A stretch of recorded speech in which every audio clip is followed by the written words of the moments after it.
નમસ્કાર. મુખ્ય સેવિકાની તૈયારી કરતી તમામ બહેનો માટે એક જબરદસ્ત બેચ છે સખી બેચ, જેની અંદર લાઈવ પ્લસ રેકોર્ડેડ વિડીયોઝ જોવા મળશે.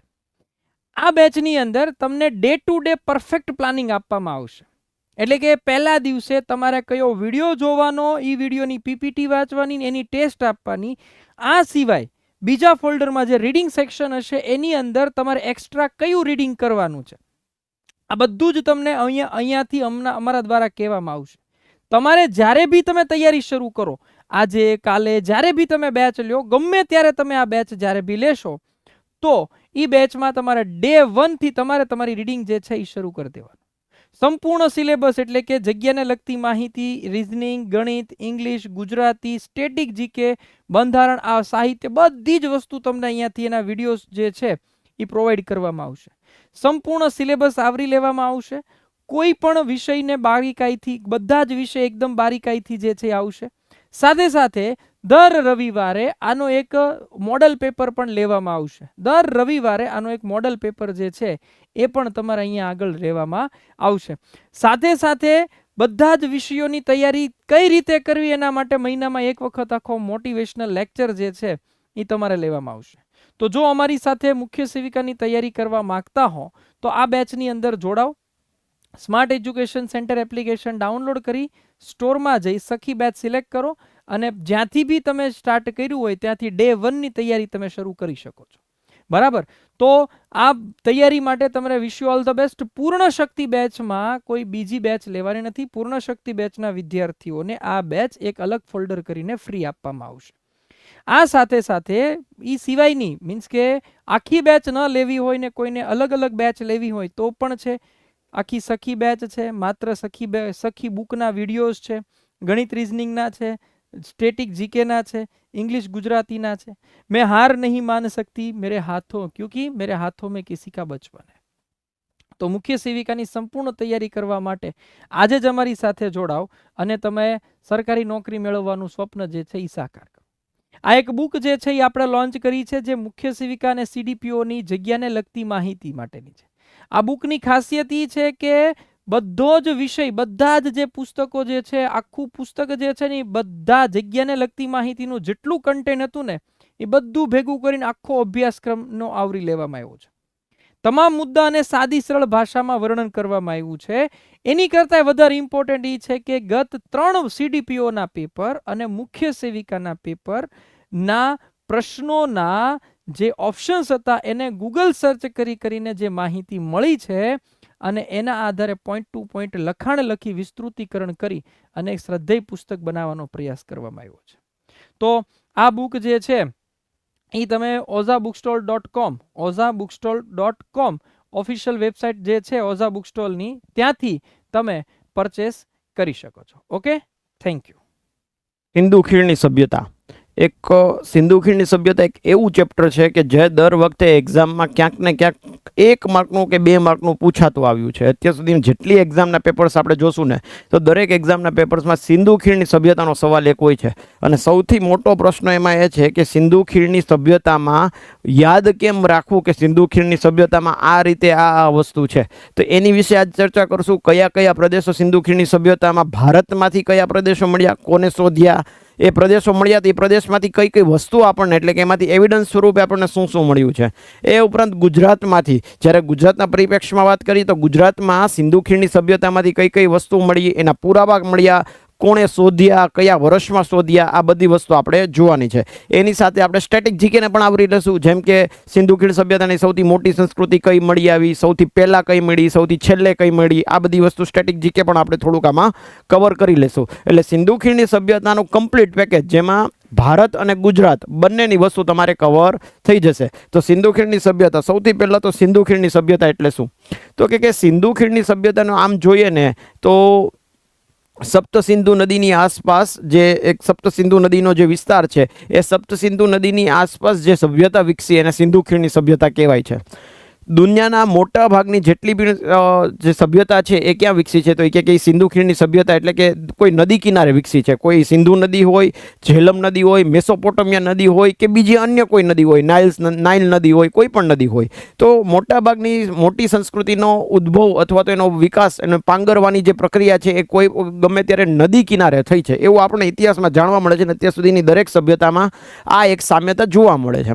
તો સિંધુ ખીણ સભ્યતાનો ઉદ્ભવ મેં તમને કીધું એમ સિંધુ નદી એટલે કે સપ્ત સિંધુની આજુબાજુના પ્રદેશમાં જે લોકો આવીને વસવા લાગ્યા એ ધીમે ધીમે એનો વિકાસ કરે છે. એને જરૂરિયાત મુજબ એમાં શોધખોળ કરતા જાય છે, પોતાના સર્વાઈવલ માટે કંઈક ને કંઈક નવી વસ્તુ શોધે છે અને એમાંથી ધીમે ધીમે સભ્યતાનો વિકાસ થાય છે. ઓકે, તો મારે અહીંયા સૌપ્રથમ પહેલાં તો વાત કરવી છે કે સૌપ્રથમ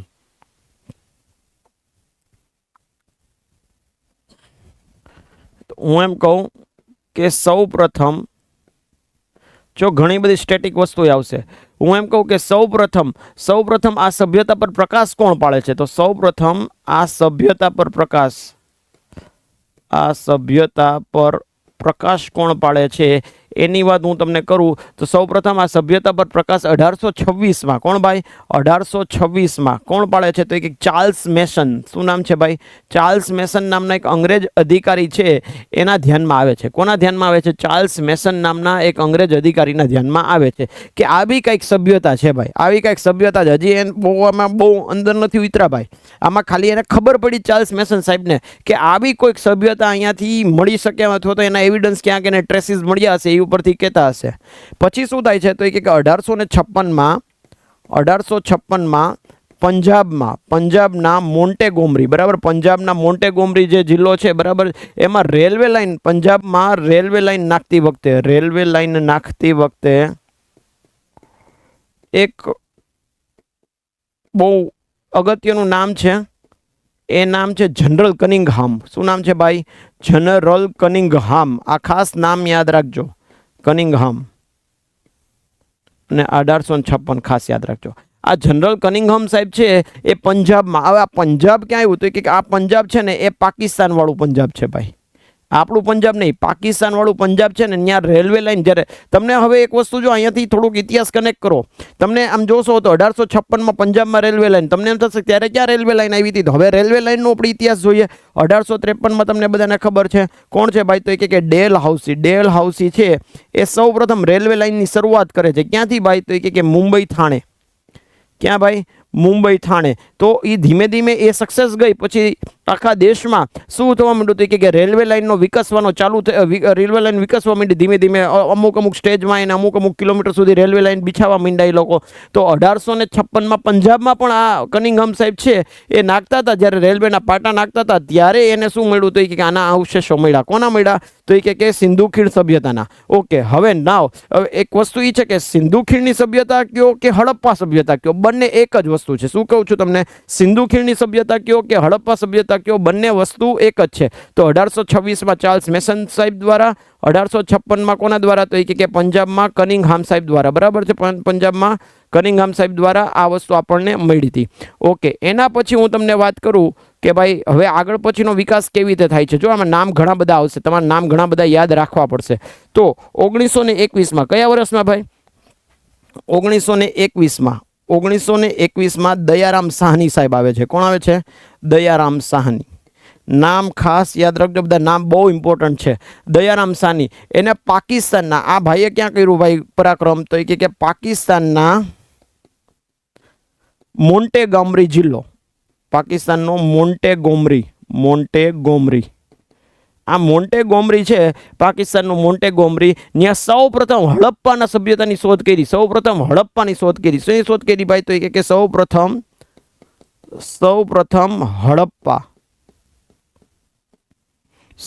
હડપ્પા સભ્યતાની શોધ કરી. તમને એક્ઝામમાં પૂછાઈ જાય કે સૌપ્રથમ ખબર કેમ પડી ભાઈ કે આની ઉપર પ્રકાશ કોણે પાડ્યો? તો ચાર્લ્સ મેસન આવશે. 1826માં ચાર્લ્સ મેસન દ્વારા. અચ્છા, રેલવે લાઈન નાખતા નાખતા કોઈને અવશેષો મળ્યા હોય એવા? જો ખાલી હજી અવશેષો મળ્યા છે એ કોણ છે? તો 1856 જનરલ કનિંઘામ છે. ક્યાં આગળ? પંજાબ પ્રાંતમાં. પંજાબ પ્રાંત કયું? પાકિસ્તાનનું. પછી તમને એમ કે કોઈ કે હડપ્પા સભ્યતાના સૌપ્રથમ અવશેષો ક્યાંથી મળ્યા? તો કોને મળ્યા? તો એક 1921માં દયારામ સાહની સાહેબને મળ્યા. કઈ જગ્યાએ? તો એક પાકિસ્તાનનો એક મોન્ટીગોમરી નામનો જિલ્લો છે, ત્યાં સૌપ્રથમ હડપ્પાના એક સભ્યતા તરીકે એક શોધ થઈ અને ત્યાં ખબર પડી કે આવી કોઈ સભ્યતા છે. એના પછીના વર્ષમાં એટલે કે વેરી નેક્સ્ટ યર 1922 1922ની વાત કરીએ તો 1922માં રખાલદાસ બેનર્જી. શું નામ છે ભાઈ? રખાલદાસ બેનર્જી. આ રખાલદાસ બેનર્જી સાહેબ છે એ રખાલદાસ બેનર્જીએ પાછી એક શોધ કરી. કઈ કરી? તો કે પાછું અગેન પાકિસ્તાનમાં. કઈ જગ્યાએ ભાઈ? પાકિસ્તાનના લારખાના પ્રાંતમાં. કઈ જગ્યાએ? પાકિસ્તાનના લારખાના પ્રાંતમાં. પાકિસ્તાનના લારખાના પ્રાંતમાં એને શું કર્યું? તો એ કે મોહેન્જો દડો નામની એક નગરની જ શોધ કરી નાખી. બરાબર, તમે બધા આ નગરથી પરિચિત હશો, નામ ક્યાંક સાંભળ્યું હશે, મોહેન્જો દાડો અથવા તો દડો. બરાબર છે, આ આખું નગરની શોધ કરી નાખી. ઓકે, ચલો, બરાબર છે. બહુ અગત્યના પોઈન્ટ થઈ ગયા. સૌપ્રથમ આ સભ્યતા ઉપર પ્રકાશ 1826માં ચાર્લ્સ મેસને નાખ્યો. પછી શું થયું? તો કે 1856માં જનરલ કનિંઘામ જ્યારે પાટા નાખતા હતા ત્યારે એને ધ્યાન ગયું કે ભાઈ આવું કંઈક આવે. બરાબર છે, એટલે એને ત્યાંથી અવશેષો મળ્યા. જનરલ કનિંઘામ ક્યાં આગળ? પંજાબ પ્રાંતમાં. પંજાબ પ્રાંત કયું? પાકિસ્તાનનું. વેરી નેક્સ્ટ પછી શું થાય છે? તો એ 1921માં દયારામ સાહની સાહેબ આવે છે. દયારામ સાહનીને શું મળે છે? તો એ કે પાકિસ્તાનના મોન્ટેગોમરી જિલ્લામાં સૌપ્રથમ હડપ્પાના સભ્યતાના અવશેષો મળ્યા. શેના? હડપ્પા સભ્યતાના સૌપ્રથમ અવશેષો દયારામ સાહની સાહેબને મળ્યા. ઇન વેરી નેક્સ્ટ યર એટલે કે એના પછીનું જ વર્ષ 1922માં રખાલદાસ બેનર્જી સાહેબ આવે છે અને પાકિસ્તાનના લારખાના જિલ્લામાં. કઈ જગ્યાએ ભાઈ? પાકિસ્તાનના તો એ કે લારખાના પ્રાંતમાં. પાકિસ્તાનના લારખાના પ્રાંતમાં મોહેન્જો દડો. મોહેન્જો દડો નામના નગરની આખી મોહેન્જો દડો નામનું આખું નગર જ મળી આવ્યું. બરાબર, હવે અવશેષો નથી મળ્યું, હવે આખું નગર જ મળી આવ્યું. મોહેન્જો દડો તમે મૂવી જોયું હશે ઋત્વિક રોશનનું. અને આ મોહેન્જો દડો શું છે? તો એ કે આખું મોહેન્જો દડો આખું નગર મળી આવ્યું. બરાબર, આ મોહેન્જો દડો નામનું આખું નગર મળી આવે છે. ચલો, આટલું પહેલા ક્લિયર છે બધાને? બરાબર છે. હવે આપણે આમાંથી જોઈએ કે આમાં કઈ કઈ રીતે આનો ઉદ્ભવ અને કઈ કઈ રીતે આનો શું થાય છે? વિકાસ થાય છે. ઓકે, ચલો. ઓકે,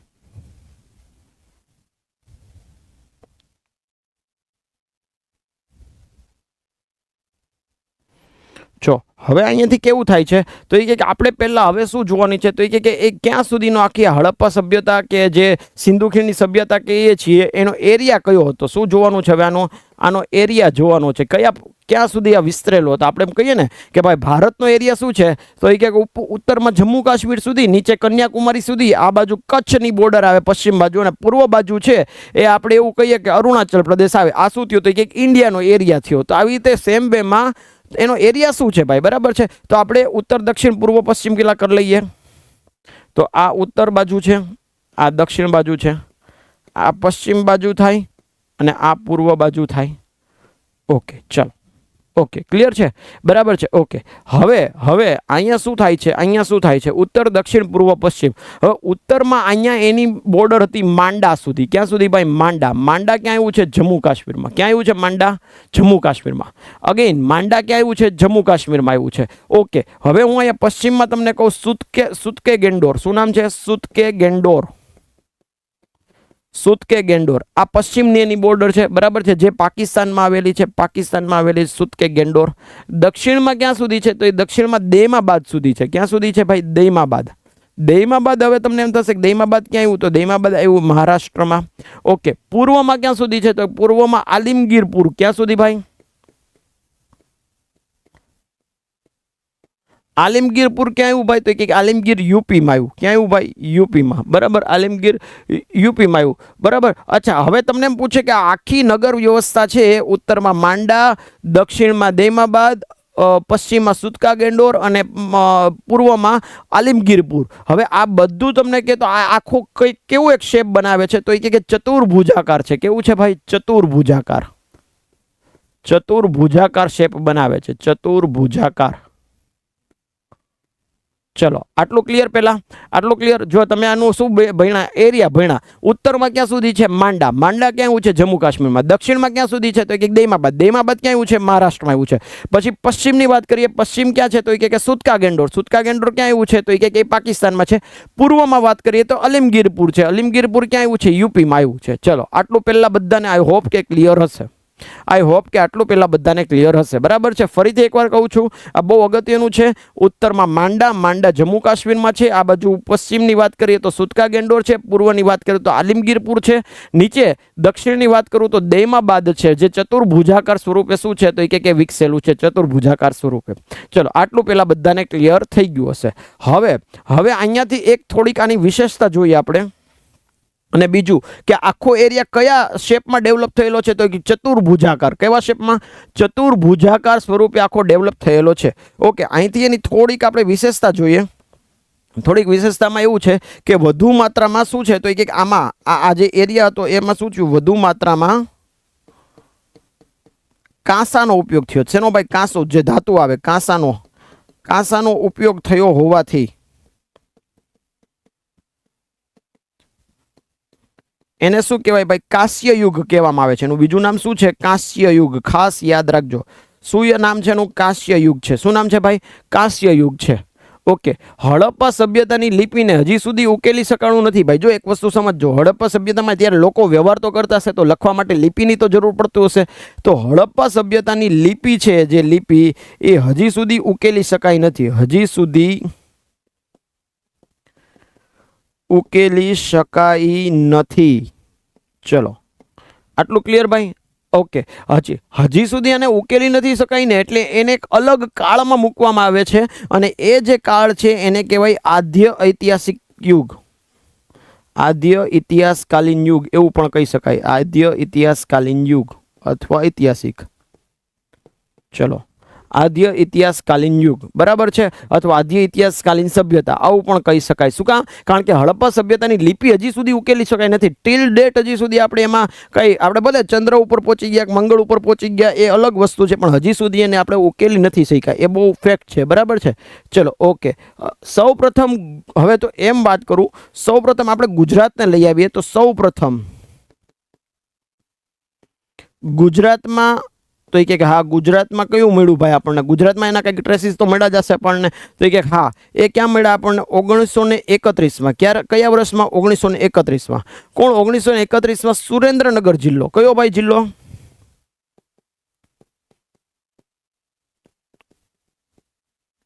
સુરેન્દ્રનગર જિલ્લામાંથી રંગપુર ખાતે. ક્યાંથી ભાઈ?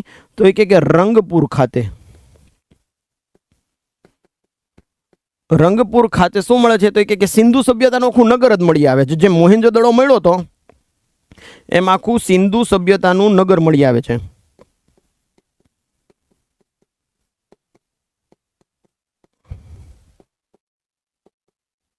ચલો આટલું ક્લિયર છે ભાઈ બધાને? બરાબર છે. અચ્છા, હવે મારે અહીંયાથી તમને એક વસ્તુ એક ચેન્જ કરાવવાનો છે. કારણ કે જ્યારે 1931માં જ્યારે રંગપુર મળ્યું ગુજરાતમાંથી, બરાબર, સૌથી પહેલું સિંધુ સભ્યતાનું નગર ગુજરાતમાંથી મળ્યું છે ને, એ કયું છે? રંગપુર છે. બરાબર છે, રંગપુર. હવે એક વસ્તુ અહીંયા સમજવા જેવી વસ્તુ એ છે કે જ્યારે 1931 વર્ષ હતો ત્યારે આપણું પાર્ટીશન એટલે ડિવાઇડેશન, એટલે કે આપણને આઝાદી નહોતી મળી. ત્યારે ઇન્ડિયા ને પાકિસ્તાન બધું એક હતું. બીજી વસ્તુ કે ઇન્ડિયા જ્યારે આઝાદ જ નહોતા થયા તો જિલ્લાનો કોઈ સવાલ જ નથી આવતો. ત્યારે 1931માં જે સુરેન્દ્રનગર જિલ્લામાં જે રંગપુર મળ્યું ને, એ ત્યારે હતું ને, જે ત્યારે એ સુરેન્દ્રનગર જિલ્લામાં હતું. પણ હાલ ક્યાં છે? તો કે હાલ આ છે અમદાવાદ જિલ્લામાં. ક્યાં આગળ છે ભાઈ? અમદાવાદ જિલ્લામાં છે. એ ખાસ ધ્યાન રાખજો. હાલ ક્યાં છે ભાઈ? તો કે અમદાવાદ જિલ્લામાં. અને તાલુકો પૂછો, હાલનો તાલુકો કયો? તો તાલુકા આવશે ધંધુકા. કયો આવશે? ધંધુકા તાલુકો આવશે. ચલો આટલું ક્લિયર પહેલા? બરાબર. રંગપુર ખાતે. ક્યાં આગળ ભાઈ? રંગપુર ખાતે ભારતનું ગુજરાતનું પ્રથમ જે આખું આપણને નગર છે એ મળી આવે છે. અને એ કયા વર્ષમાં? 1931માં મળી આવે છે. ચલો આટલું પહેલા બધાને ક્લિયર હશે. મેં તમને જે એક વાત કરી એ શું વાત કરી તો એ કે સૌથી પહેલાં ચાર્લ્સ મેસન સાહેબે 1826માં આપણને શું કર્યું તો એ કે એની પર પ્રકાશ પાડ્યો. 1856માં આપણે જનરલ કનિંગહામ સાહેબે જ્યારે પંજાબમાં રેલવે લાઇન નાખે છે એ પંજાબમાં રેલવે લાઇન નાખતી વખતે હડપ્પા સભ્યતા ઉપર એને કંઈક મળ્યું, એના ટ્રેસીસ મળ્યા, અવશેષો મળ્યા. એના પછી 1921માં આપણે વાત કરીએ છીએ રખાલદાસ બેનર્જી સાહેબ આવ્યા. 1921માં રખાલદાસ બેનર્જીએ શોધ કરી, બરાબર છે. 1922માં આપણે બધાને જોયું કે શું મળ્યું તો કે આખું મોહેંજો-દડો નગર મળ્યું. અને એના પછી 1931માં સુરેન્દ્રનગર જિલ્લામાંથી આપણને રંગપુર નામનું સિંધુ સભ્યતાનું સૌપ્રથમ નગર મળી આવ્યું, જે ગુજરાતમાં આવેલું છે. ગુજરાતમાં તમને જિલ્લો પૂછે તો કયો આવશે તો એ કે અમદાવાદ જિલ્લો એ ટાઈમે, અમદાવાદ જિલ્લો અત્યારે, બરાબર. એ ટાઈમને પૂછે તો સુરેન્દ્રનગર જિલ્લો, પણ ડિવાઇડેશન અને જિલ્લાના વર્ગીકરણ બાદ અત્યારે એ અમદાવાદ જિલ્લાના ધંધુકા તાલુકામાં આવેલું છે. ઓકે, ચલો, આટલી વસ્તુ તમને ક્લિયર થઈ ગઈ હશે. અમદાવાદ જિલ્લો, ધંધુકા તાલુકો હાલમાં. ચલો, બરાબર છે. એનાથી આપણે આગળ વધીએ હવે.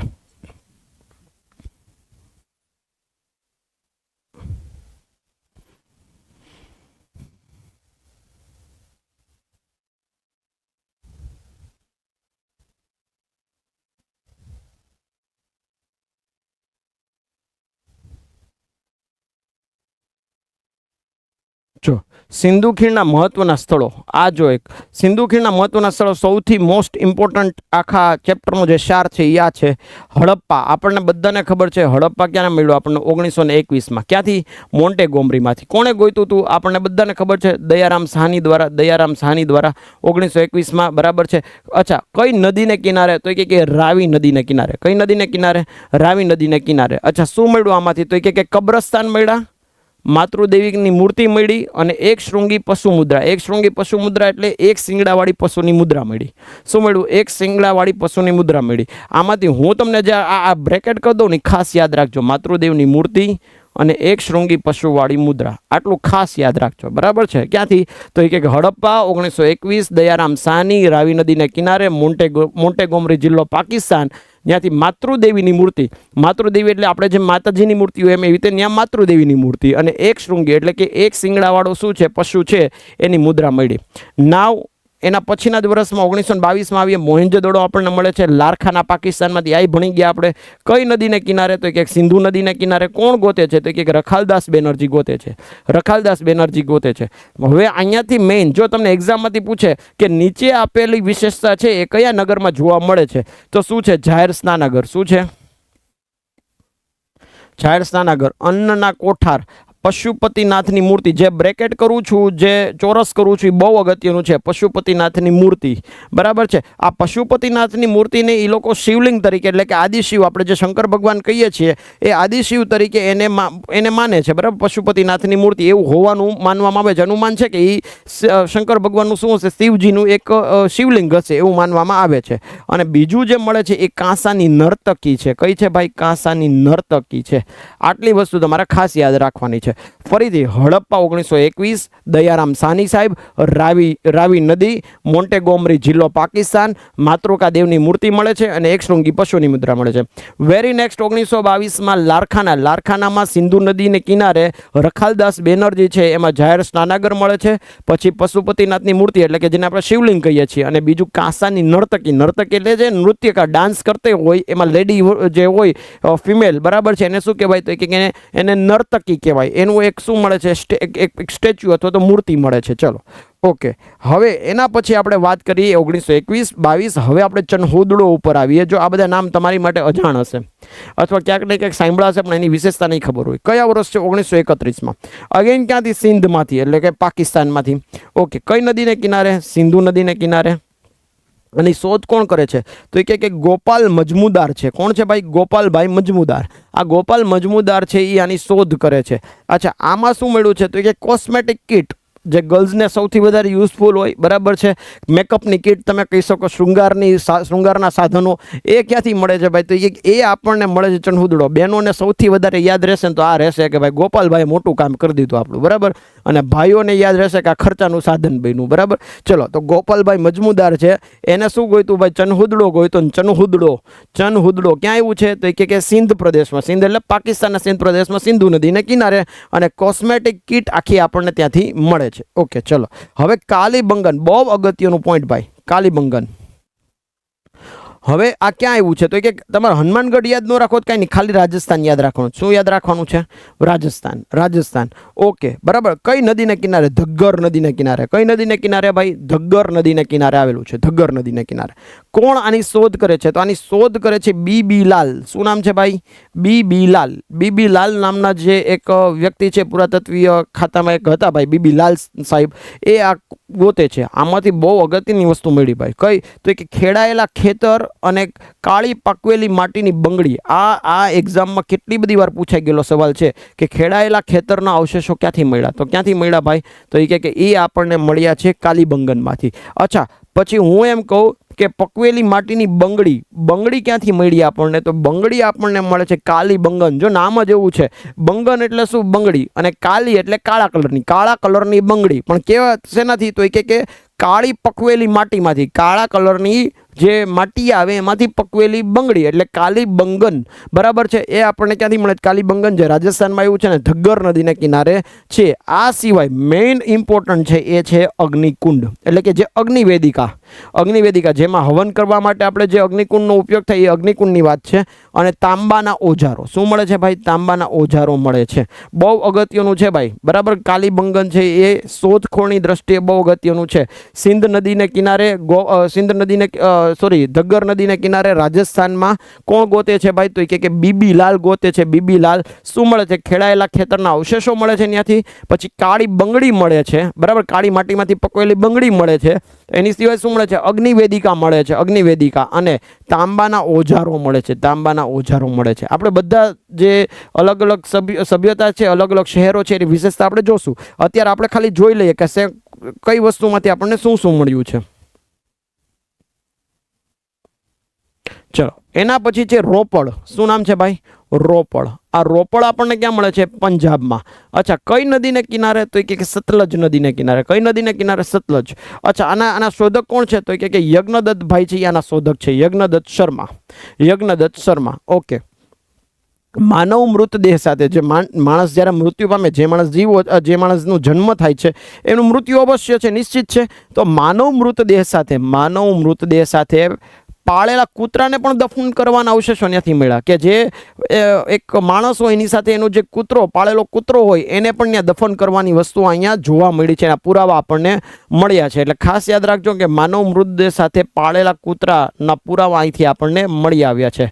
બરાબર. ખાસ ધ્યાન રાખજો. ઓકે, ચલો. અને આ નામ ભૂલાય નહીં. યજ્ઞદત્ત શર્મા. યજ્ઞદત્ત શર્મા. રોપડ. રોપડ ક્યાં આવ્યું છે? પંજાબમાં, સતલજ નદીને કિનારે. હવે આપણે 1921માં જેલો સુતકા ગેંડોરની વાત હતી, પશ્ચિમની સરહદની વાત હતી, જે સુતકા ગેંડોરની, કે હડપ્પા સભ્યતાની સૌથી પશ્ચિમની સરહદ કઈ છે? સુતકા ગેંડોર. અચ્છા, ક્યાં આવ્યું છે? તો કે મકરાણા પ્રાંતમાં. મકરાણા પ્રાંત ક્યાં આવ્યું છે? પાકિસ્તાનમાં. બરાબર. પાકિસ્તાનમાં. ઓકે, બરાબર છે. હવે આના શોધક છે ને અરિજ સ્ટાઇલ, એ યાદ રાખવાની જરૂર નથી, એટલે હું ત્યાં બ્રેકેટ નથી કરતો. પણ આ મોટું શું છે? તો કે વિદેશ વેપારનું કેન્દ્ર હતું. શું હતું ભાઈ? વિદેશ વેપારનું કેન્દ્ર હતું. કયું? સુતકા ગેંડોર. જે સિંધુ સભ્યતાની પશ્ચિમનું સૌથી પશ્ચિમતમ બિંદુ છે, અથવા તો એની જે સરહદ છે એ છે. આપણે જોયું હતું ઉત્તરમાં માંડા જમ્મુ કાશ્મીર, પશ્ચિમમાં સુતકા ગેંડોર હતું, નીચે દક્ષિણમાં દહેમાબાદ મહારાષ્ટ્ર હતું, અને આ બાજુ પૂર્વમાં આલિમગીરપુર હતું, જે યુપીમાં આવેલું છે. બરાબર છે. તો એમાંથી આ સુતકા ગેંડોર છે વિદેશ વેપારનું કેન્દ્ર છે. અહીંયાથી કોણ શોધક છે યાદ રાખવાની જરૂર નથી. ઓકે, હવે વાત છે અહીંયા બનાવલી અથવા તો બનવાલી. બરાબર. બધામાં અલગ અલગ લખેલું છે. અચ્છા, બનવાલી છે એ હિસારમાં છે. હિસાર ક્યાં આવ્યું છે? હરિયાણામાં. ક્યાં આવ્યું છે હિસાર? હરિયાણા. કઈ નદીને કિનારે? રંગોઈ. બરાબર. કઈ નદીને કિનારે? રંગોઈ. બરાબર. રંગોઈ નદીને કિનારે શું આવેલું છે? તો એ કે બનવાલી બન્યું. બનવાલી આવ્યું છે. ઓકે. અચ્છા, આના શોધક નામ યાદ રાખવું જરૂરી છે. એ છે રવિન્દ્રસિંહ બિષ્ટ. શું નામ છે? રવિન્દ્રસિંહ બિષ્ટ. અહીંથી શું મળ્યું? તો કે જળ નિકાસનો એક પણ પુરાવો મળ્યો નથી, કે ત્યાંથી પાણી બહાર જતું હોય. બરાબર. પણ અહીંયા મેઇન જે મળ્યું ને એ શું છે? સેલખડી અને ટેરાકોટાની મુદ્રાઓ મળી આવી. શેની ભાઈ? તો કે સેલખડી અને ટેરાકોટાની મુદ્રાઓ મળી આવી. અગેન, સેલખડી અને ટેરાકોટાની મુદ્રા મળી આવી. સેલખડી અને ટેરાકોટાની મુદ્રાઓ અહીંથી આપણને મળી આવે છે. ચલો, આટલું ક્લિયર છે પહેલા? બરાબર. સેલખડી અને ટેરાકોટાની મુદ્રાઓ મળી આવે છે. ચલો, રેડી? ઓકે. હવે અહીંથી આપણે બનવાલી જોયું, હિસાર હરિયાણામાં, રંગોઈ નદી, રવિન્દ્રસિંહ બિષ્ટ. અહીંયા એક આવે છે રાખીગઢી. શું નામ છે ભાઈ? રાખીગઢી. રાખીગઢી અગેન ક્યાં છે? હરિયાણામાં છે. હરિયાણામાં છે. અચ્છા, એના શોધક કોણ છે? સૂરજભાણ.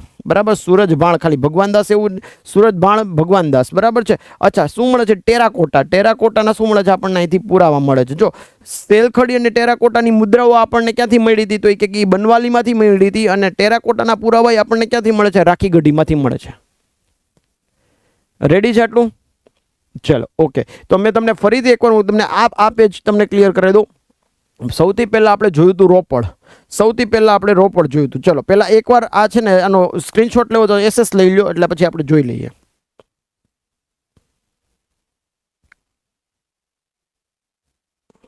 ઓકે, ચલો. રેડી ભાઈ બધાને?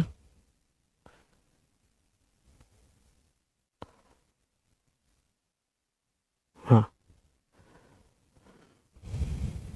ઓકે.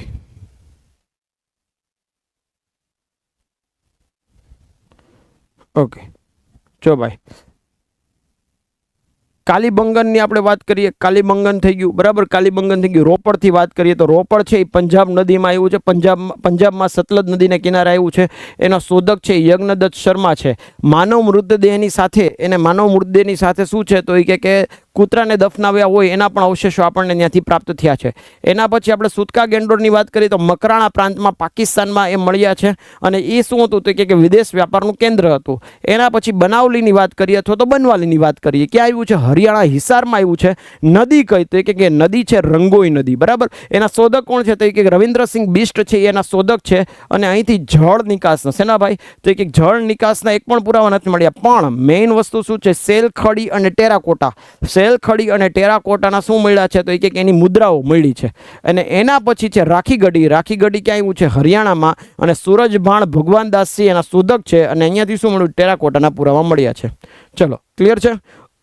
ઓકે, હવે ગુજરાતના સિંધુ ખીણ સભ્યતાની સ્થળની પણ આપણે માહિતી લેવાની છે. એ પહેલા જે ભારતના સિંધુ ખીણના સભ્યતાના જે આપણા શહેરો જોયા, એ શહેરમાંથી અમુક શહેરની જે મેઇન વિશેષતા છે એ વિશેષતા આપણે જોવાની છે. તો આઈ હોપ કે બધાને કાંઈક ને કાંઈક થોડુંક સમજાતું હશે. હા, યાદ રાખવાનું ઘણું બધું છે. પહેલું ચેપ્ટર છે પણ તમારે યાદ રાખવું પડશે. હા, એ કન્ફર્મ કે હું તમને આમાં પૂછાયેલા સવાલ છે ને એ તમને સાથે કરાવી દઈશ, એટલે તમને ખ્યાલ આવશે. પણ એ ક્યારે કરાવીશ? તો કે આખું ચેપ્ટર પતે પછી તમારે આખું ગો થ્રુ કરી નાખવું પડશે, આખું પાકું કરી નાખવું પડશે. પછી હું તમને પૂછાયેલા સવાલ કરાવીશ ને તો એ તમને આવડશે, બરાબર છે? એ આપણે જોશું. આપણે ચલો વધીએ આગળ. એક મિનિટ, ચલો.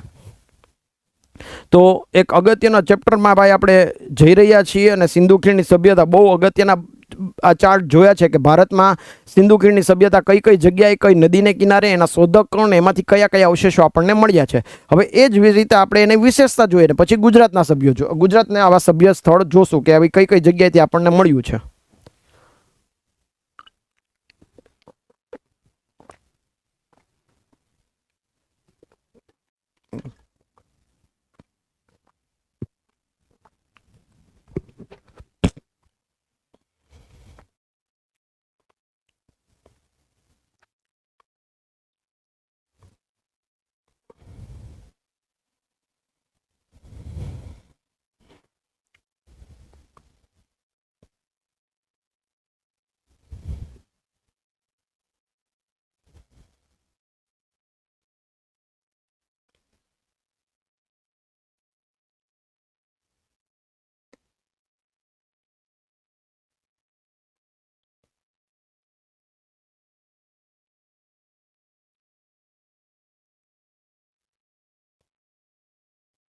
ચલો, ઓકે.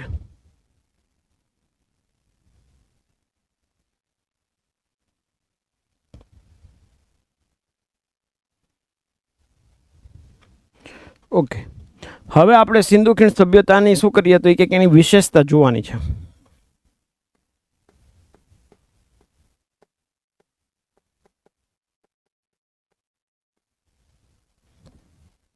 આની વિશેષતા જોઈએ તો કે સિંધુ ખીણ સભ્યતાની શેની ભાઈ? જો આ વિશેષતા શેની છે? આપણે સિંધુ ખીણ સભ્યતાની.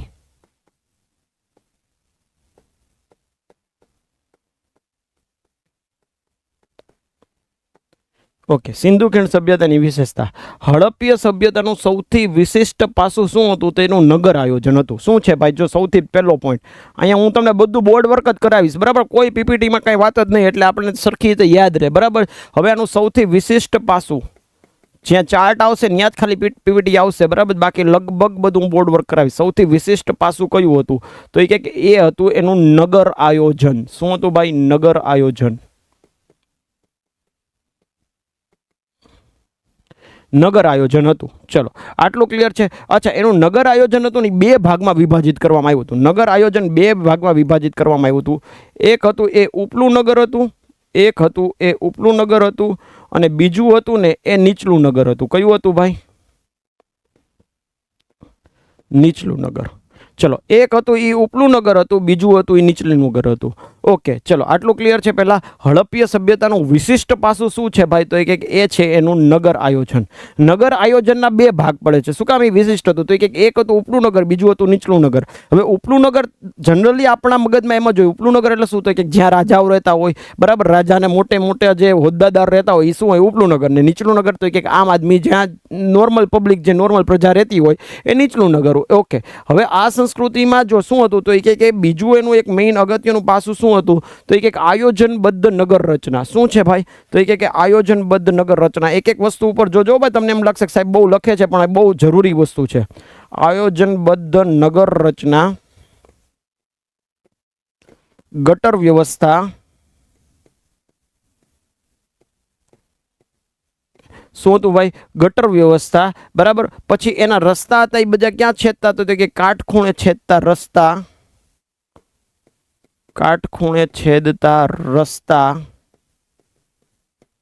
કાટખૂણે છેદતા રસ્તા, બરાબર છે. મકાનો અને કિલ્લાબંધીની યોજના. એવું નથી લખતો, પણ મેઇન વસ્તુ શું છે? આયોજનબદ્ધ નગર રચના. એટલે કે એનું મેઇન જે શું છે? તો એક ટાઉન પ્લાનિંગ. આ ટાઉન પ્લાનિંગ છે ને એ બહુ જોરદાર હતું ભાઈ. ટાઉન પ્લાનિંગ, બરાબર છે. ઓકે, ચલો. અચ્છા, પછી ગટર વ્યવસ્થા એટલે કે ડ્રેનેજ સિસ્ટમ જે હતી, ડ્રેનેજ સિસ્ટમ એ બહુ જોરદાર હતી. કે ડ્રેનેજ અત્યારે આપણે મોટા શહેરોમાં ડ્રેનેજ સિસ્ટમ બહુ ખરાબ હોય છે, જેને લીધે ઘણી બધી જગ્યાએ ઓપન ગટર આપણને જોવા મળે છે. તો આ ડ્રેનેજ સિસ્ટમ અને રસ્તાઓ એટલે મેઇન જે રોડ સિસ્ટમ છે, રોડ સ્ટ્રક્ચર છે, એ રોડ સ્ટ્રક્ચર બહુ જોરદાર હતું. કેવું રોડ સ્ટ્રક્ચર હતું? કાટખૂણે છેદતું. હવે કાટખૂણે છેદતું એટલે કઈ રીતે કાટખૂણે છેદતું? પેલા તો જો, કાટખૂણે છેદતું એટલે તો કે કાટખૂણો કોને કહેવાય? તો કે 90 ડિગ્રીને કાટખૂણો કહેવાય. તો અહીંયાથી હું તમને એમ કહું, એક રસ્તો ઊભો આવતો, એક રસ્તો આડો આવતો. હવે આ જે છે એ શું થયું? તો કે 90 ડિગ્રી બન્યું. જો આ ચારેય છે એ ખૂણા કયા બન્યા? 90 ડિગ્રી બન્યા, બરાબર. એટલે બધા એના રસ્તા હતા 90 ડિગ્રી. એટલે કે એક સીધો આવતો, એક આડો આવતો, બરાબર છે. આપણે જે મોટું એક કોઈ એરિયા હોય તો એમાં જે ગલી કે શેરી જે રીતે શેપ આપી હોય કે 2 શેરી વચ્ચે એક ચોક ભેગો થતો હોય, તો આ રીતે આનું શું હતું? તો કે આખું નગર આયોજન એવી રીતે રસ્તાની ડિઝાઇન કરવામાં આવી હતી, બરાબર છે. એટલે રસ્તાઓ એકદમ સીધા, પહોળા અને કાટખૂણે મળતા હતા. ક્યાં આગળ રસ્તાઓ એકદમ કેવા હતા? સીધા, પહોળા. એટલે એકદમ સાંકડા નહોતા. એટલે આપણે અત્યારે જે સાંકડી ગલી જેવું હતું એવું નહોતું. એકદમ રસ્તાઓ કેવા હતા? પહોળા હતા. અને શું હતું? તો કે બધા શું કરે? તો કે કાટખૂણે છેદતા હતા. હવે રસ્તાની બંને બાજુ, જો અત્યારે આપણે શેની વાત કરીએ છીએ? રસ્તાની વાત કરીએ છીએ. તો આ રસ્તા છે, રસ્તાની બંને બાજુ શું છે? તો કે રાત્રિ પ્રકાશની વ્યવસ્થા હતી. શું હતી ભાઈ? રાત્રિ પ્રકાશની વ્યવસ્થા. રસ્તાની બંને બાજુ, રસ્તાની બંને બાજુ શું છે? તો કે રાત્રિ પ્રકાશની વ્યવસ્થા છે. એટલે કે આપણે જેને સ્ટ્રીટ લાઇટ કહીએ છીએ, સ્ટ્રીટ લાઇટ, બરાબર છે. એ સ્ટ્રીટ લાઇટની વ્યવસ્થા પણ ત્યારે હતી. સ્ટ્રીટ લાઇટની વ્યવસ્થા પણ ત્યારે કરવામાં આવી હતી. હવે આપણે અહીંયા ગટર એટલે કે ડ્રેનેજ ઉપર આવીએ, ગટર વ્યવસ્થા ઉપર આવીએ. તો ગટર વ્યવસ્થા કેવી હતી? તો કે આ ભૂગર્ભ હતી, બરાબર. કેવી હતી ભાઈ? ભૂગર્ભ ગટર વ્યવસ્થા હતી. એટલે કે ક્યાંય તમને ઓપનલી દેખાય નહીં. અત્યારે હજી બેંગ્લોર જેવા, હું હમણાં બેંગ્લોર ગયો તો બેંગ્લોરના ઇન્ટિરિયર વિસ્તારો છે જે જૂનું બેંગ્લોર કહેવાય, ત્યાં હજી આજની તારીખે ગટર સાહેબ ઓપન છે. બોલો, જામનગરમાં તમે જાઓ, રાજકોટમાં જાઓ તો તમને ઓપન ગટર હજી જોવા મળશે તમને. પણ એ ટાઈમે આટલા વર્ષ પહેલાં જે સિંધુ ખીણ સભ્યતા છે એમાં ગટર કેવી હતી? તો કે ભૂગર્ભમાં હતી. તમને કંઈ ગટર દેખાય જ નહીં. આ જે ભૂગર્ભ ગટર યોજના છે, ભૂગર્ભ ગટર યોજના, એને કહેવાય મોરી. શું કહેવાય? મોરી. મોરી. કોઈની સરનેમની વાત નથી હો ભાઈ. આ ભૂગર્ભ ગટર યોજના છે ત્યારે એને શું કહેવાય? મોરી કહેવાતું, બરાબર છે. અચ્છા, એ કોને સમકાલીન હતી? તો ત્યારે ક્રીટ ટાપુ હતું, બરાબર. ક્રીટ ટાપુ જે એકદમ અદ્યતન હતું. ક્રીટ ટાપુ, ક્રીટ ટાપુ, ક્રીટ ટાપુને મળતી આવતી હતી વ્યવસ્થા.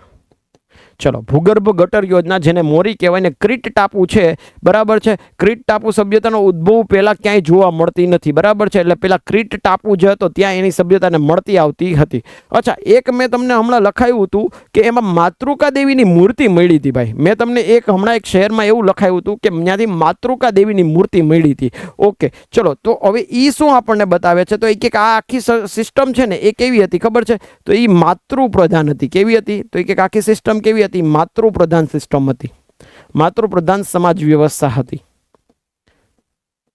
માતૃપ્રધાન સમાજ વ્યવસ્થાનો મતલબ શું થાય છે? તો એ કે માતા એટલે કે સ્ત્રીઓ, બહેનો, દીકરી, બરાબર છે, આ બધાને શું તો એ કે બહુ રિસ્પેક્ટ આપવામાં આવતું હશે. અને આપણે કેમ અત્યારે કોઈ ઘર હોય તો આપણે કોઈનું નામ લખવું હોય, બરાબર, તો એમાં શું લખીએ? તો કે આપણે પિતાજીનું નામ પાછળ એડ કરીએ. એમ ત્યારે શું હતું? તો કે માતાનું મહત્વ ખૂબ હતું ભાઈ. ત્યારે માતાનું મહત્વ ખૂબ હતું, બરાબર. અને આપણને ખબર, સિંધ અને પંજાબના પ્રદેશોમાંથી માતૃકા દેવીની મૂર્તિ પણ મળી આવી છે. એટલે માતૃપ્રધાન આખી સભ્યતા હતી. કેવી હતી? માતૃપ્રધાન. ખાસ ધ્યાન રાખજો, એક્ઝામમાં પૂછાઈ ગયેલો સવાલ છે કે આ સભ્યતા કેવી હતી? તો પિતૃપ્રધાન નહોતી. કેવી હતી ભાઈ? માતૃપ્રધાન હતી. માતૃપ્રધાન, બરાબર છે. ઓકે, બરાબર છે. ચલો, હવે અહીંયા શું છે? તો એ કે મોહેન્જો-દડો. બીજું મેં તમને મોહેન્જો-દડો તમને કીધું હતું, બરાબર. મોહેન્જો-દડો આખું ગામ મળ્યું આપણને. મોહેન્જો-દડો.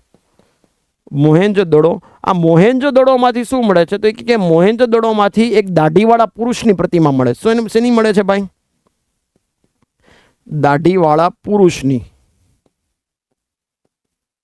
પ્રતિમા મળે છે, અથવા તો મૂર્તિ મળે છે. આ દાઢીવાળો પુરુષ છે એને શું કરેલું છે? તો એ કે એને એના ડાબા ખભા ઉપર શું છે? તો એ કે ડાબા ખભા ઉપર ભરતકામ વાળી શાલ ઓઢેલી છે. ભરતકામ ભરેલી શાલ.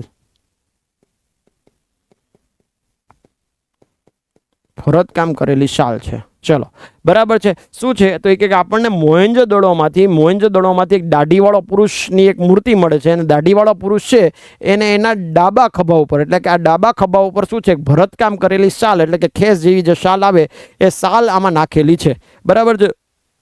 આવું આપણને મેઇનલી મળે છે. તો આ આપણે જો સિંધુ ખીણ સભ્યતાની વિશેષતા જોઈએ છે, સૌથી વિશિષ્ટ પાસું શું હતું? એનું નગર આયોજન હતું. નગર આયોજન એના બે ભાગમાં ડિવાઈડ કરેલું હતું. એક હતું ઉપલું નગર, એક હતું નીચલું નગર. ઉપલા નગરમાં રાજાઓ રહેતા હશે, નીચલા નગરમાં નોર્મલ પ્રજા રહેતી હશે. એમાં પછી આપણે જોયું તો કે મેઇન નગર આયોજન હતું. તો નગર આયોજનમાં એવું તો શું વિશેષ હતું કે એનું વિશિષ્ટ પાસું કીધું? શું કીધું અહીંયા? તો કે એને વિશિષ્ટ પાસું કીધું આપણે. ઓકે, તો એક હતું આયોજનબદ્ધ નગર રચના, બીજી હતી ગટર વ્યવસ્થા, અને ત્રીજી શું હતી? તો કે કાટખૂણે છેદતા રસ્તા.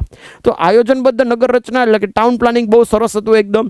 ગટર વ્યવસ્થામાં શું હતું? તો કે ભૂગર્ભિક એટલે કે ડ્રેનેજ લાઈન આખી અંદર અંડરગ્રાઉન્ડ હતી. અચ્છા, એને શું કહેવાય? મોરી કહેવાય. જે કોને મળતી આવતી હતી? ક્રીટ ટાપુને મળતી આવતી હતી. ઓકે, એના પછી કાટખૂણે છેદતા રસ્તા, એટલે કે એક સીધો જાય, એક આડો આવે અને વચમાં એકબીજાને છેદે. ત્યાં શું બને? કાટખૂણો બને. આ એક સ્ટાન્ડર્ડ માપ હતું, બરાબર છે. કાટખૂણે છેદતા આવા રસ્તા હતા અને બંને બાજુ આપણે જો અત્યારે ઇલેક્ટ્રિસિટીમાં સોલાર વાળી સ્ટ્રીટ લાઇટ ઊભી કરે છે, એ ટાઈમમાં એ લોકોએ રાત્રિ પ્રકાશ માટે રસ્તાની બંને બાજુ શું કરી હતી? તો કે રાત્રિ પ્રકાશની વ્યવસ્થા માટે લાઇટની વ્યવસ્થા કરી હતી, બરાબર છે. હવે કેવી રીતે કરી હશે એ ત્યારના જે પુરાતત્વવિદ છે એ જ જાણતા હશે, પણ બંને બાજુ રાત્રિ પ્રકાશની વ્યવસ્થા હતી. એના પછી આપણે એની મેઇન વિશેષતામાં આવી, આખા નગરની ઓવરઓલ વિશેષતામાં. તો શું હતું? માતૃપ્રધાન સમાજ વ્યવસ્થા હતી. કેવી હતી ભાઈ? માતૃપ્રધાન. કેવી રીતે ખબર પડી આપણને? તો કે અમુક જગ્યાએથી આપણને માતૃકા દેવની મૂર્તિ મળી આવી છે. એની ઉપરથી આપણને ખબર પડી કે આ માતૃપ્રધાન સમાજ વ્યવસ્થા છે. મોહેન્જો-દડોમાંથી આપણને દાઢીવાળા એક પુરુષ મળ્યા જેના ડાબા ખભા ઉપર શાલ ઓઢાડેલી છે. કેવી? ભરતકામ વાળી શાલ. ઓકે, અને એના પછી આપણે એક જોઈએ, બરાબર છે. તો શું છે? તો એ કે આ આખી માતૃપ્રધાન સમાજ વ્યવસ્થા છે એમાં મહિલાઓને કેટલું બધું મહત્વ હતું. એટલે હવે આપણે ધીમે ધીમે મહિલાની એમાં એક સમજવાનું રહેશે કે મહિલાઓને આમાં ખૂબ વજન આપવામાં આવતું હતું, ખૂબ ભાર આપવામાં આવતું હતું. ચલો, હવે એનાથી આગળની આપણે વિશેષતા જોઈએ, બરાબર. તો આટલી આપણી મેઇન વિશેષતા થઈ ગઈ. આટલી આપણી મેઇન વિશેષતા થઈ ગઈ. ઓકે, ચલો. ઓકે,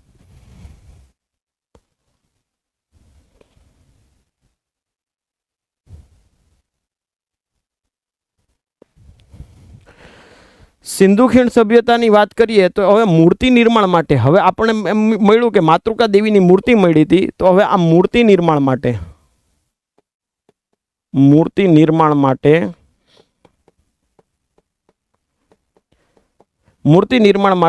એક ટેકનિક વપરાતી જેને કહેવાય લોસ્ટ વેક્સ ટેકનિક. શું કહેવાય?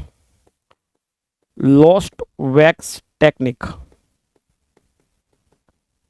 લોસ્ટ વેક્સ ટેકનિકનો ઉપયોગ થતો હતો. મૂર્તિ નિર્માણ માટે કઈ પદ્ધતિ વપરાતી? તો કે લોસ્ટ વેક્સ ટેકનિક પદ્ધતિનો ઉપયોગ કરવામાં આવતો હતો. ઓકે, ચલો. અચ્છા, અહીંયા એ ટાઈમે મેઇન ઇકોનોમીની વાત કરીએ તો લોકોનું ઉપાર્જનનું મેઇન સાધન કયું હશે ભાઈ? એટલે કે મેઇન આમાં શું હતું? તો કે આર્થિક પ્રવૃત્તિનું સાધન કયું હશે? તો ખેતી અને પશુપાલન. શું છે? ખેતી અને પશુપાલન છે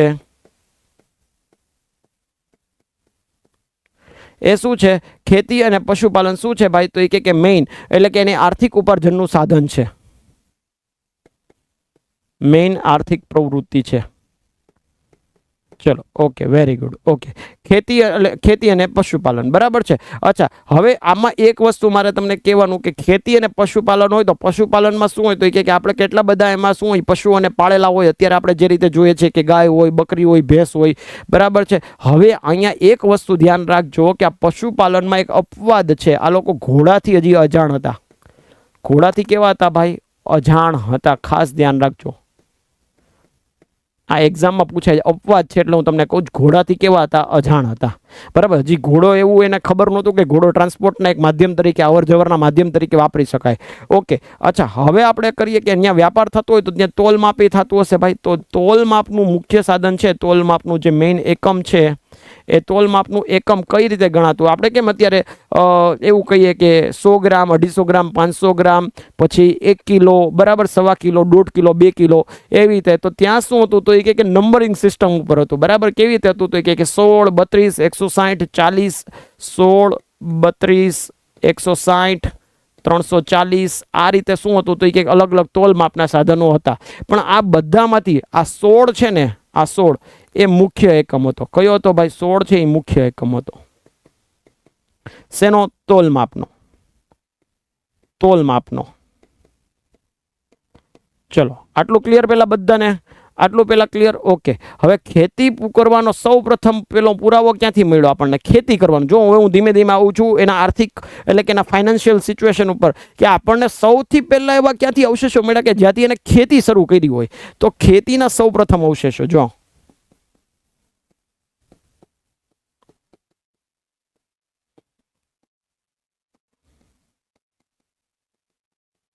ખેતીના સૌ પ્રથમ અવશેષો આપણને ક્યાંથી મળ્યા? તો કે મહેરગઢથી મળ્યા. ક્યાંથી મળ્યા?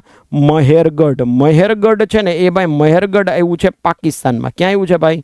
મહેરગઢ આવ્યું છે પાકિસ્તાનમાં, જ્યાંથી આપણને ખેતીના સૌથી પ્રથમ અવશેષો મળ્યા છે.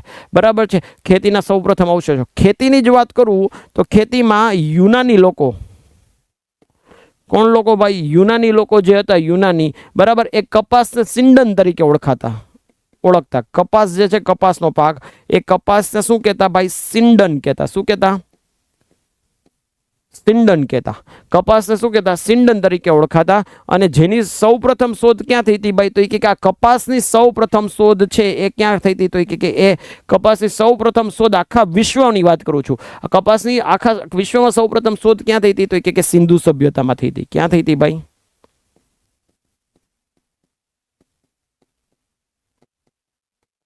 ચલો, આટલો ક્લિયર ભાઈ પેલા બધાને? સિંધુ સભ્યતા ખાતે સૌ પ્રથમ શું થઈ હતી? તો કે એની શોધ થઈ હતી. ઓકે, ચલો, આટલું બધાને પેલા ક્લિયર થઈ ગયું હશે. ઓકે, હવે એનાથી આગળ જોઈએ આપણે. તો એ કે ભારતીય સંસ્કૃતિમાં, હવે જો ધાર્મિક ઉપર આપણે આવીએ કે એનું ધાર્મિક કેવું હતું? તો ભારતીય સંસ્કૃતિમાં જે આપણે સાથીઓ દોરીએ, એટલે કે જેને આપણે સ્વસ્તિક કહીએ છીએ, બરાબર, એ સ્વસ્તિક ચિહ્નને સિંધુ સંસ્કૃતિની દેન માનવામાં આવે છે. એટલે આ જે સ્વસ્તિક છે, સ્વસ્તિક એ આપણને ક્યાંથી મળ્યું ભાઈ? સ્વસ્તિક જે છે સાથીઓ, એ સિંધુ સભ્યતાની દેન છે. સિંધુ સભ્યતાની દેન છે. અને આ લોકો છે એ સાથિયાને આપણે હજી આજની તારીખે શું ગણીએ? તો કે પવિત્ર એક વસ્તુ ગણીએ. બરાબર. કોઈ પણ 4 વ્હીલ લઈએ, નવી વસ્તુ લઈએ તો પહેલા આપણે સાથીઓ કરીએ. બરાબર છે. તો આને શું ગણવામાં આવે છે? પવિત્ર ગણવામાં આવે છે. અચ્છા, બીજું આપણે એક જગ્યાએ મેં તમને કીધું હતું કે આ લોકોને એક પશુપતિનાથની મૂર્તિ મળી એવી, જે એ લોકો શિવજીના લિંગ તરીકે, શિવલિંગ તરીકે એ લોકો એની ઉપાસના કરતા હતા એવું માનવામાં આવે છે. બરાબર છે. તો આ લોકો લિંગ અને યોની પૂજામાં માનતા હતા. શેમાં માનતા હતા ભાઈ? લિંગ અને યોની પૂજામાં.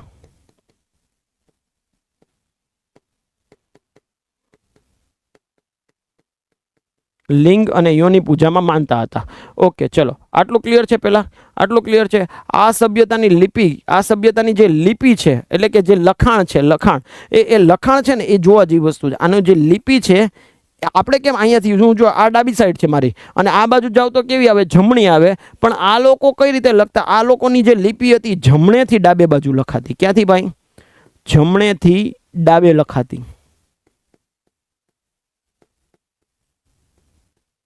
ચલો આટલું ક્લિયર છે. ઓકે, હવે એક મેસોપોટેમિયા કરીને એક દેશ છે. શું છે ભાઈ? હું અહીંયા એક છેલ્લો પોઈન્ટ છે અહીંયા લખી દઉં છું. એક મેસોપોટેમિયા કરીને દેશ છે. મેસોપોટેમિયા.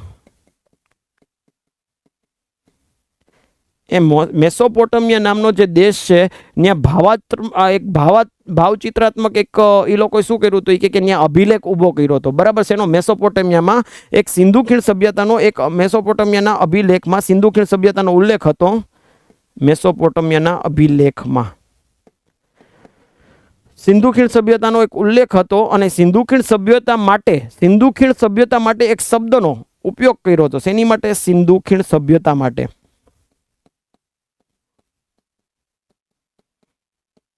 અને એ શબ્દ કયો હતો? એ શબ્દ હતો મેલુહા. મેલુહા. શું નામ છે? મેલુહા. ચલો ક્લિયર છે ભાઈ. તો આ મેં તમને ઘણી ખરી જે આપણે એક્ઝામમાં ઇમ્પોર્ટન્ટ લાગી શકે, બરાબર છે, એ બધું મેં તમને શું કીધું તો એ કે આ વાત કરી. ક્લિયર છે? હા, બરાબર. અને બીજી વસ્તુ બહેનો માટે ખાસ કહી દઉં. બહેનો માટે તમે જે અત્યારે ભાઈ બાંધણી વખણાય ભાઈ, ક્યાંની વખણાય ભાઈ? તો એ કે જામનગર અને જેતપુરની. બરાબર છે. આ કાપડની ડિઝાઇનની જે બાંધણી છે ને, બાંધણી, આ બાંધણીની ડિઝાઇન આ લોકોએ જ શરૂ કરી હતી ભાઈ. બાંધણીની ડિઝાઇન એ સિંધુ ખીણ સભ્યતા, બરાબર, સિંધુ ખીણ સભ્યતાની દેન છે જે હજી સુધી ઓલ ટાઈમ ફેમસ છે. હો ભાઈ, સિંધુ ખીણ સભ્યતાની દેન છે. એક મિનિટ.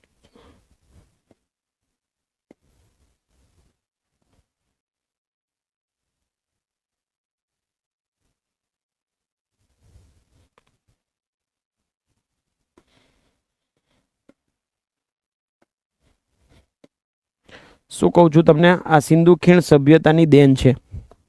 સિંધુ ખીણ સભ્યતાની દેન છે જે હજી સુધી લોકપ્રિય છે ભાઈ, જે હજી સુધી લોકપ્રિય છે. ચલો આટલું ક્લિયર. હવે આનાથી આગળ આપણે જોશું ને તો શું જોશું? હવે તો એક હવે ગુજરાતની વાત કરીએ આપણે કે ગુજરાતમાં કેવું થયું. મેં તમને આમાં ઘણી બધી વાત કરી. બરાબર છે કે કઈ એની વિશેષતા હતી, કઈ વસ્તુ યાદ રાખવા જેવી છે, એનું નગર આયોજન શું હતું, એના નગર 2 ભાગમાં વિભાજિત હતું. ઉપલું નગર, નીચલું નગર, રસ્તાઓ પહોળા હતા, કાટખૂણે છેદતા હતા, ગટર યોજના ભૂગર્ભ હતી જે ક્રીટ ટાપુને મળતી આવતી હતી. પછી રસ્તાની વાત કરીએ તો બંને બાજુ ત્યારે સ્ટ્રીટ લાઇટની વ્યવસ્થા હતી. એના પછી ભૂગર્ભિક ગટર યોજનાની વાત કરી. જે સમાજ વ્યવસ્થા છે એ કેવી હતી? તો એક સમાજ વ્યવસ્થા ત્યારે માતૃપ્રધાન હતી, આપણે એવી વાત કરી. એના પછી આપણે એક એવી વાત કરી કે ભાઈ ત્યારે એમાંથી દાઢીવાળા, મોહેંજો-દડોમાંથી દાઢીવાળા પુરુષની પ્રતિમા મળી આવી. મોહેંજો-દડોમાંથી જે દાઢીવાળા પુરુષની જે પ્રતિમા મળી આવી એના ડાબા ખભા ઉપર ભરત ભરેલી સાલ છે. એના પછી સિંધુ ખીણ સભ્યતામાં જે મૂર્તિની જે ટેકનિક છે એ કેવી હતી? તો કે લોસ્ટ વેક્સ ટેકનિકથી આ મૂર્તિઓ બનાવવામાં આવતી હતી. એના પછી આપણે એવી વાત કરી કે એમાં એનો આર્થિક ઉપાર્જનનું જે મેઇન એક પ્રવૃત્તિ હતી ખેતી અને પશુપાલન હતી. ખેતીની વાત કરીએ અને પશુપાલનની વાત કરીએ તો પશુપાલનમાં પહેલાં એવું કીધું કે અત્યારે પશુપાલનમાં ઘણા બધા પ્રાણીઓને એ લોકો પાલતુ પ્રાણી તરીકે રાખતા હતા, પણ તે લોકો ઘોડાથી અજાણ હતા. અને જો ખેતીની વાત કરીએ તો ખેતીમાં આપણે જોયું તો ખેતીમાં સૌપ્રથમ અવશેષ છે એ આપણને ક્યાંથી મળ્યો તો કે મહેરગઢમાંથી મળ્યો હતો. હવે ધંધાની વાત કરીએ, વ્યાપારની, તો એમાં તોલ માપનું મેઇન જે એકમ હતા એ 16, 32, 160, 340 એવી રીતે, પણ એમાંથી મેઇન 16 છે એનું મેઇન તોલ માપનું એકમ હતું એ જોયું હતું. ખેતીના સૌપ્રથમ અવશેષો મહેરગઢ પાકિસ્તાનમાંથી. યુનાનીઓ કપાસને શું કહેતા હતા? સિંડન કહેતા હતા. શું કહેતા હતા ભાઈ? સિંડન કહેતા હતા. બરાબર. અને એ સિંધુ સભ્યતા ખાતે સૌપ્રથમ એનું શું થઈ હતી? સિંધુ સભ્યતા ખાતે સૌપ્રથમ એની શોધ થઈ હતી આખા વિશ્વમાં. સૌપ્રથમ શોધ. ચલો ઓકે, પછી આપણે સ્વસ્તિકની વાત કરી કે એ લોકો જે સ્વસ્તિક એટલે કે જે સાથીઓ છે ને પવિત્ર ચિહ્ન તરીકે ગણતા હતા, બરાબર, સ્વસ્તિકને, અને લિંગ અને યોનિની પૂજા કરતા, કારણ કે આપણને એક જગ્યાએથી પશુપતિનાથની મૂર્તિ અથવા તો એક શિવલિંગ તરીકે આપણને એક મળ્યું છે, જે શિવલિંગ તરીકે એ લોકોની પૂજા કરતા હશે એવું માનવામાં આવે છે. એની લિપિની વિશેષતા શું છે? ડાબેથી જમણે લખવાને બદલે જમણેથી ડાબે ઊંધું લખાય છે, બરાબર છે. ઓકે, મેસોપોટેમિયાના અભિલેખમાં સિંધુ ખીણની સભ્યતા માટે એક શબ્દનો યુઝ કર્યો છે, એનું નામ છે મેલુહા. અને બાંધણીની ડિઝાઇન એ પણ સિંધુ ખીણ સભ્યતાની જ એક દેન છે ભાઈ, બરાબર છે. ચલો આટલું ક્લિયર છે પહેલા બધાને? ઓકે, તો હવે આપણે વધીએ આગળ.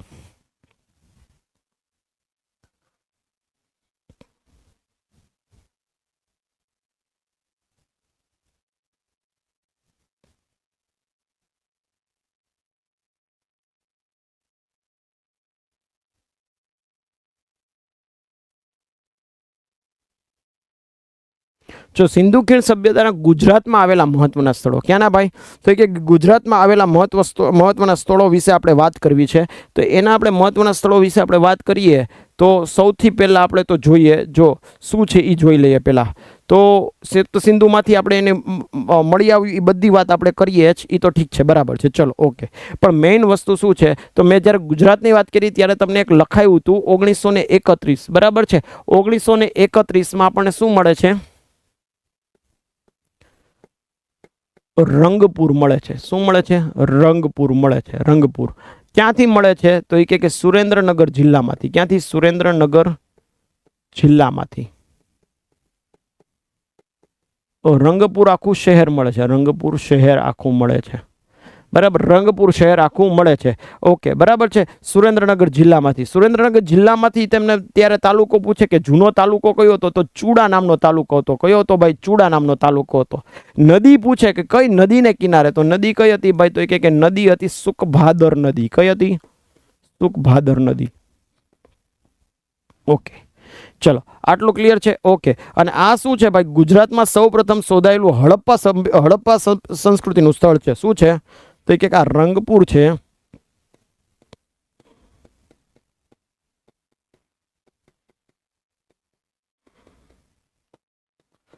સૌપ્રથમ હડપ્પન નગર.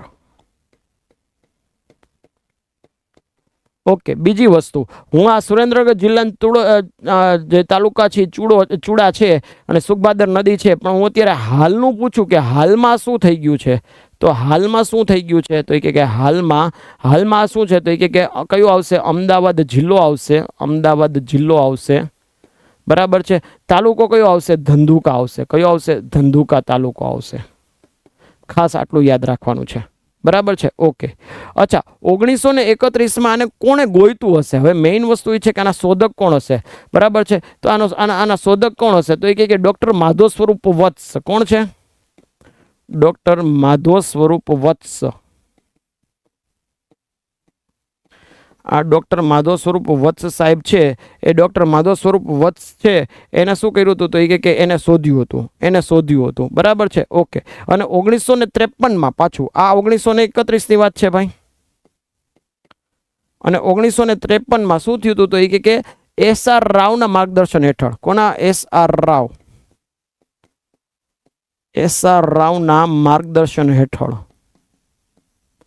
ફરીથી એની શોધ થઈ. માર્ગદર્શન હેઠળ ફરીથી એની શોધ થઈ. શેની ભાઈ? રંગપુરની, બરાબર. ત્યાંથી એક નગર મળ્યું તો બધાને થયું કે જ્યાંમાંથી કાંઈક નવું મળશે પાછું. તો એ ક્યારે થયું? તો 1953માં. એટલે 2 વાર આનું ઉત્ખનન કરવામાં આવ્યું. કેટલી વાર ભાઈ? 2 વાર આનું ઉત્ખનન કરવામાં આવ્યું છે. અચ્છા, હવે આપણે એ જોઈએ કે રંગપુરમાંથી આપણને પ્રાપ્ત શું થયું છે. રંગપુર મળી તો ગયું, એ બધું બરાબર છે, પણ રંગપુરમાંથી પ્રાપ્ત શું થયું છે એ આપણે જોઈએ. આપણે ચલો, ક્લિયર છે આટલું? ઓકે, તો એમાંથી આપણને શું મળ્યા છે? તો એ કે પથ્થરના વજનિયા મળ્યા. શું મળ્યા છે ભાઈ? તો એ કે પથ્થરના વજનિયા.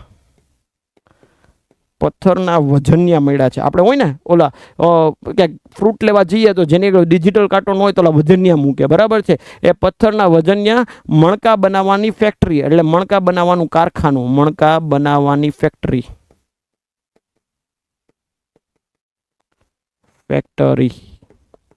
ઓકે, ત્રીજી વસ્તુ શું મળ્યું છે? ચોખાના ફોતરા. શું મળ્યું છે? ચોખાના ફોતરા. ચલો, આટલું ક્લિયર છે, આટલું ક્લિયર છે, બરાબર છે. અને જાહેર સ્નાનાગર ને ગટર વ્યવસ્થાના પુરાવા પણ મળી આવ્યા. શેના મળ્યા? જાહેર સ્નાનાગર ને ગટર વ્યવસ્થાના પુરાવા પણ મળી આવ્યા છે. તો આ વસ્તુ આપણને શું મળ્યું હતું કે રંગપુરમાંથી મળી છે. હવે એની સિવાય રંગપુરમાંથી બીજું આપણને શું મળ્યું એ વસ્તુ આપણે જોવાની છે, બરાબર છે. ચલો તો હવે આપણે જોઈએ કે ગુજરાતમાં અન્ય કઈ કઈ વસ્તુએથી કયા કયા પુરાવા મળ્યા, એના શોધક કોણ છે અને કઈ નદીને કિનારે આવેલું છે. ચલો